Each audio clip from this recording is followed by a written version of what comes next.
తెలుగు ఏపీలోని కూటమి ప్రభుత్వంపై వైసీపీ అధికార ప్రతినిధి యాంకర్ శ్యామ్ల తీవ్ర స్థాయిలో విరుచుకుపడ్డారు. అమరావతి శంకుస్థాపన కార్యక్రమాన్ని ఉద్దేశించి మాట్లాడుతూ ఇది చేసిన పెళ్లికి మళ్లీ పెళ్లి అన్నట్లుగా ఉందని ఆమె సెటైర్ వేశారు. రాష్ట్రంలో పాలన పూర్తిగా గాడి తప్పిందని, ప్రజా సంక్షేమాన్ని పూర్తిగా విస్మరించి అడ్డగోలుగా దోచుకోవడానికే ప్రభుత్వం ప్రాధాన్యత ఇస్తుందని ఆమె మండిపడ్డారు. అందరికీ నమస్కారం. కూటమి ప్రభుత్వంలో no schemes, only scams.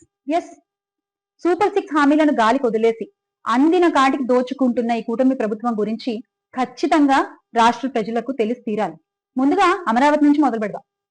Amaravati పేరిట అవినీతి కోట. అప్పట్లో తాత్కాలిక భవనాలని అన్నారు, ఇప్పుడు శాశ్వత భవనాలు అంటున్నారు. అప్పుడేమో 100 కోట్లు దోచుకున్నారు, ఇప్పుడు 1000 కోట్లు మూట కట్టుకుంటున్నారు. అమరావతిపై అంచనాలను పెంచేసి టెండర్లు ఖరారు చేస్తున్నారు. రాజధాని రైతుల్ని మోసం చేస్తున్నారు. రాష్ట్రానికి తీరని అన్యాయం చేస్తున్నారు. అసలు ఒక విషయం నాకు అర్థం కాదు. అప్పట్లో సచివాలయానికి 2700 కోట్లయితే ఇప్పుడు 4700 కోట్లు ఎలా అవుతాయండి? ఎలా అవుతాయంటే మీ మార్క్ దోపిడీతో అవుతాయి. ఎస్, ఇది బాబు గారి మార్క్ దోపిడీ. అందుకే అందరూ అంటున్నారు కూటమి ప్రభుత్వంలో నో స్కీమ్స్, ఓన్లీ స్కామ్స్ అని.